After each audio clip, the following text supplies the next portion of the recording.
گیلانی خاندان جیلان سے ہجرت کر کے ملتان میں آباد ہوا، جو کہ ہندوؤں کی ایک بڑی اسٹیٹ تھی، اور یہاں پر ہندو راجا دیوان ساون محل بادشاہ تھا۔ یہاں پر اکثریت ہندوؤں کی تھی،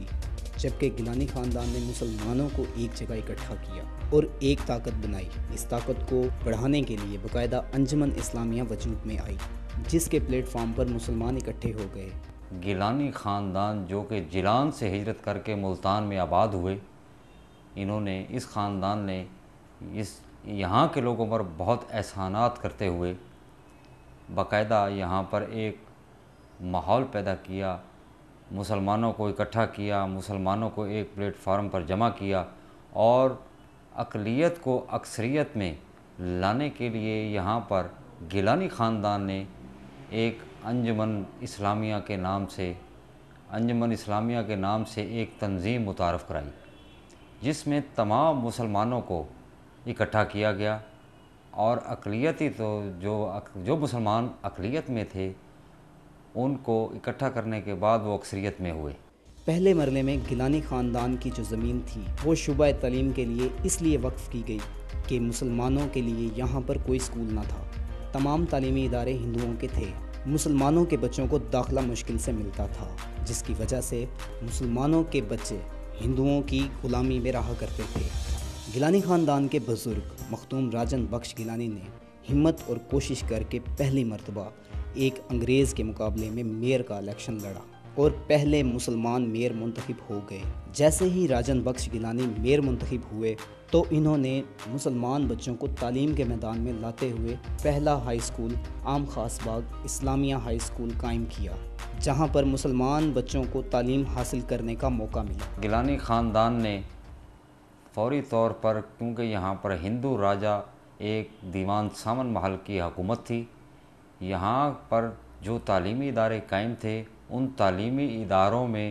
صرف ہندو بچوں کو داخلہ دیا جاتا تھا، مسلمان بچوں کے لیے تعلیم کے دروازے بند کیے ہوئے تھے۔ اس صورتحال پر گیلانی خاندان نے پاکستان میں بننے کے بعد 1947 میں پہلے مرحلے میں یہاں پر ایک ہائی اسکول جس کا نام عام خاص باغ ہائی اسکول ہے، وہ مسلمان بچوں کے لیے بنایا گیا، جس کی زمین گیلانی خاندان نے دی۔ اسی طرح آہستہ آہستہ تعلیم کے میدان میں وہاں پر مسلمان بچوں کو داخلے دیے گئے،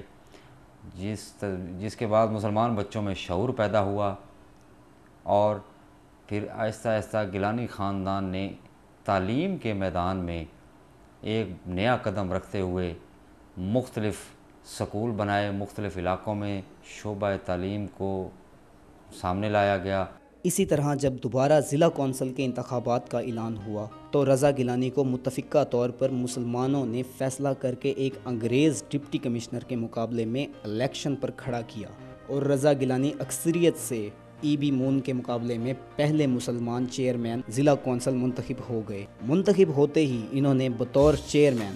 ضلع کونسل ہال کا نام رضا ہال رکھ دیا۔ بطور چیئرمین رضا گیلانی نے مزید تعلیمی ادارے جن میں اسلامیہ ہائی اسکول حرم گیٹ، اسلامیہ ہائی اسکول دولت گیٹ قائم کیے، جہاں پر مسلمان بچوں کو تعلیم حاصل کرنے کا موقع ملا۔ یہ چاروں ادارے انجمن اسلامیہ کے زیر اہتمام چلتے رہے۔ 10 سے 15 سالوں کے بعد انجمن اسلامیہ نے اور گیلانی خاندان نے مسلمان بچوں کے لیے پہلا علمدار حسین اسلامیہ کالج بنایا، جہاں پر میٹرک کے بعد FA تک تعلیم پہنچ گئی۔ کچھ عرصہ بعد گیلانیوں نے نشتر میڈیکل کالج ہسپتال کے لیے جگہ وقف کر دی، جہاں سردار عبدالرب نشتر نے ہسپتال بنایا اور جہاں مسلمان بچوں کو ڈاکٹر بننے کا موقع ملا۔ کچھ عرصہ بعد ولایت حسین اسلامیہ ڈگری کالج بنا دیا گیا۔ اسی طرح گیلانی خاندان نے اقتدار پر آنے کے بعد گیلانی لا کالج، پھر اسی طرح مختلف ادارے بنائے، اور قیام پاکستان کے بعد بھی انجمن اسلامیہ تعلیمی ادارے بناتی رہی، جس میں گورنمنٹ اسلامیہ کالج، مصطفیٰ شاہ کالج، شوکت حسین کالج اور اسلامیہ کنڈر گارڈن اسکول قائم کیا۔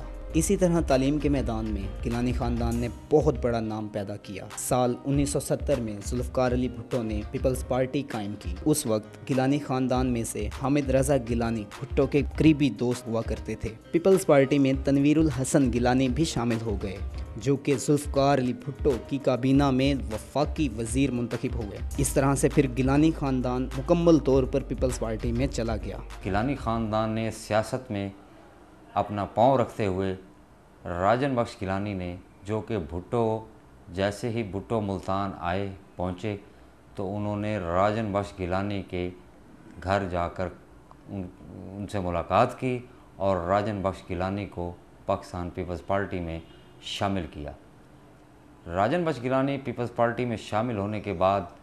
انہوں نے تنویر الحسن گیلانی کو، جو کہ ان کے بیٹے تھے، ان کو پیپلز پارٹی کے پلیٹ فارم پر وفاقی حکومت یعنی MNA کا الیکشن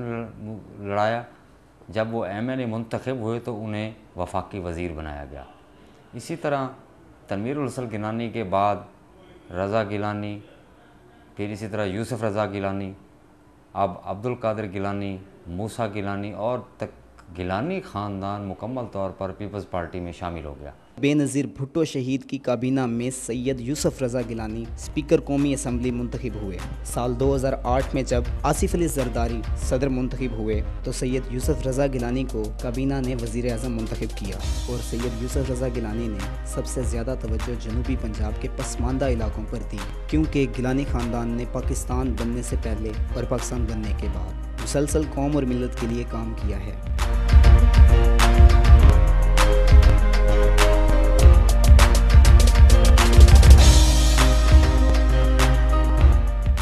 اس وقت گیلانی خاندان کے افراد سید غلام یزدانی گیلانی، راجن بخش گیلانی، اسد مرتضیٰ گیلانی، عبدالقادر گیلانی، علی موسیٰ گیلانی، مجتبیٰ گیلانی مکمل طور پر سیاست میں ہیں۔ وزیر اعظم سید یوسف رضا گیلانی نے بھی اپنے بزرگوں کے نقش قدم پر چلتے ہوئے جنوبی پنجاب میں اربوں روپے کے فنڈ سے 4 سالہ دور اقتدار میں 6 فلائی اوورز، ہیڈ محمد والا، نشتر گھاٹ پل، بوسن روڈ، وابڈا اسکیمیں اور سڑکوں کے جال بچھائے۔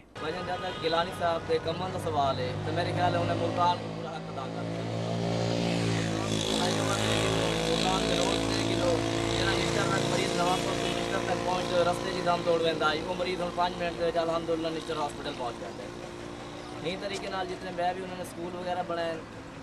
فری ایجوکیشن کے انہوں نے توجہ دیتی ہے، غریباں نے مسائل حل کیتے، بے نظیر انکم سپورٹ پروگرام سے جتنا پیسہ انہوں نے خرچ کیتے، میرے خیال میں ملتان دا وزیر اعظم ہون دے ناتے انہوں نے ملتان دا جڑا حق ادا کیتا ہے آنے والے 50 سال جو شاید کوئی نہ دے سکتی ہے۔ گیلانی صاحب نے حلقہ 151 میں جو کام ترقیاتی کام کیے ہیں بڑا خوش آمدید کام ہے، لیکن سب سے اچھے ملتان شہر کے لیے جو ترقیاتی کام کیے ہیں اس کی مثال نہیں ملتی۔ ملتان ویسے بھی کہا جاتا ہے کہ نون کا گڑھ ہے، لیکن جو پیپلز پارٹی نے جو اب گڑھ کو ختم کر دیا ہے اس کی مثال نہیں ملتی۔ جیسے فلائی اوور بنائے ہیں، 4-5 فلائی اوور بنائے ہیں، ترقیاتی کام کیے ہیں ISM میں، اور اس کے علاوہ جو سرائیکی صوبے کے حوالے سے جو بات کی ہے، ہم چاہیں گے سرائیکی صوبہ بننا چاہیے، اور اس کی آواز جو ان کو سزا دی گئی ہے یہ بھی غلط ہے۔ ISM سرائیکی صوبہ کے ہم بھی اس کے حق میں ہیں، اور جتنے ترقیاتی کام انہوں نے کیے ہیں ہم اس کے حق میں ہیں اس میں۔ اور ملتان کے اندر جتنے بھی ہم کہتے ہیں کہ جیسے مقامی MNAs ہیں، MPs ہیں ملتان کے جو بنتے آئے ہیں 20 سال 25 سال سے، کہ ایسا ہے ترقیاتی کام ملتان کے اندر ایسا نہیں ہوا جو آج کے دور میں اس دور میں گیلانی صاحب کے وزیر اعظم کے ہوتے ہوئے ہوا ہے۔ اس وقت سابق وزیر اعظم سید یوسف رضا گیلانی نے اپنے انتخابی حلقہ 151 میں جو ترقیاتی کام نامکمل تھے انہیں فوری طور پر مکمل کرنے کا سلسلہ شروع کرا دیا ہے۔ حلقہ 151 میں اپنے ووٹرز کے مسائل حل کرانے اور وفاق میں نمائندگی کے لیے باقاعدہ اپنے بیٹے عبدالقادر گیلانی کو MNA کا امیدوار بنا دیا، جو بھرپور طریقے سے الیکشن مہم پر ہیں، کیونکہ سپریم کورٹ نے سید یوسف رضا گیلانی کو 5 سال کے لیے جمہوریت کا خاتمہ نہ کرنے پر نااہل قرار دے دیا۔ آج بھی گیلانی بھرپور کوشش میں ہیں کہ یہاں کی عوام کو ان کی خواہش کے مطابق صوبہ ملتان چاہیے تاکہ اس علاقے کا فنڈ علاقے کی عوام پر خرچ کیا جا سکے۔ میں وعدہ کرے گا کہ انشاءاللہ ساتوں سزا جڑی ملتی پئی ہے وہ سرائیکی صوبہ برابر نہیں ملتی پئی ہے، اور اصل فیصلہ کرنے سے سارے لوگ جڑے ہیں وہ پسماندہ ہیں